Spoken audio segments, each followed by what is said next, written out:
ආයුබෝවන් මම ප්‍රසවහා නාරිවේද විශේෂඥ වෛද්‍ය යොහාන් සිල්වා. මම කතා කරන්න බලාපොරොත්තු වෙන්නේ ගර්භණී සමයේදී ඔබට සිදුවන ස්කෑන් පරීක්ෂණ සම්බන්ධයෙන්. ඉතින් මුලින්ම ඇතැම් වෙලාවට ඔබ ගර්භණී වූවා කියලා දැනගත් පමණින් ඔබ සමහර වෙලාවට යනවා ස්කෑන් පරීක්ෂණයකට. එතනදී අපි අත්‍තරම ස්කෑන් පරීක්ෂණය මුලින් කරලා බලන්නේ මේ කලලය ගර්භාෂය තුල පිහිටා තියෙනවද නැද්ද කියන එක. ඉතින් එහෙම තිබුණොත් අපි දල වශයෙන් කලලේ වයස නිර්ණය කරලා සති ගාන නිර්ණය කරලා එතනින් පස්සේ අපි ඔබට සති 11ත් 14ත් අතරදී දින නිර්ණය කිරීමේ ඔබේ අවසන් ඔසප්පීමත් එක්ක එන දිනයත් එක්ක සමගාමීව එනවද දිනේ නැත්නම් නියමිත දිනයක් වෙනම දෙන්න ඕනේද කියන එක තීරණය කරන්න අපි කියනවා ඩේටිං ස්කෑන් කියලා. ඉතින් මේ ස්කෑන් එකේදී ෆස්ට් ට්‍රයිමර් ස්කෑන් කියන්නේ ඒකමයි.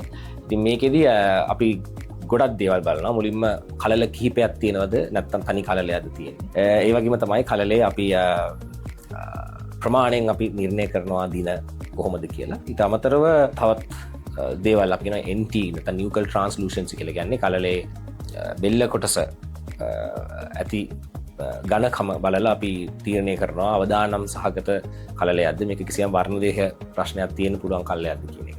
ඒ වගේම තමයි ගර්භාෂයේ නැත්නම් දේවල් අපි ඒකදී බලනවා සහ ඩිම්බ කෝෂ ආශ්‍රිතව මොනවා හරි මේ වෙනකොටත් ඔබට කිසියම් ෆයිබ්‍රොයිඩ් ගෙඩි වගේ හරි නැත්නම් ඩිම්බ කෝෂ වල ගෙඩි වගේ හරි ඒ වගේ දේවල් තියෙනවද කියලා බලන්න. ඊට අනතුරුව අපි බොහෝ වෙලාවට සති 20 වෙනකන් ආය ස්කෑන් කරන්නේ. 20ත් 22ත් හෝ 20ත් 24ත් අතර කාලයේදී අපි ස්කෑන් එකක් අපිට කරනවා මෝෆොලොජි ස්කෑන්. එහෙම නැත්නම් සාමාන්‍ය විදිහට අපි අනෝමලි ස්කෑන් කියන එක. එතනදී අපි කලලේ විකසනය වෙලා අවසන් අතරම. එතකොට සියලුම අංගපසංග නිසි ආකාරයෙන් පිහිටලා තියෙනවාද? ඒ වගේම කිසියම් සංකුලතා එකක් හෝ කීපයක් මේ කලලේ දරුවාගේ පිහිටලා තියෙනවාද කියලා තමයි ඒක බලන්නේ. තියෙන ඇනෝමලිස්, ෆීටල් ඇනෝමලිස් තියෙනවාද කියලා. ඊට අමතරව වැදගත්ම තව දෙයක් තියෙනවා. වැදෑමහ පිහිටා තියෙන්නේ කොතනද කියන එක. මොකද සමහර වෙලාවට වැදෑමහ ගර්භාෂ ගෙලට කිට්ටුව පිහිටලා තියෙනවා නම් ඒක අවදානම් සහගත ගර්භණී තත්ත්වයක් කියලා අපි අනතුරු ඒ කලලය ඔබගේ ගර්භණී භාවය ස්කෑන් කරනකොට වැදෑමහේ ස්ථානීය පරීක්ෂා කරනවා.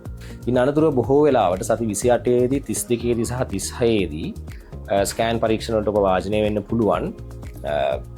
අනිවාර්ය නොවන අවස්ථාවක් තියෙනවා. නමුත් බොහෝ වෙලාවට වාජනය වෙන්න පුළුවන්. එතනදී අපි බලන්නේ කලලේ වර්ධනය සහ කලලාවාරික තරල ප්‍රමාණය.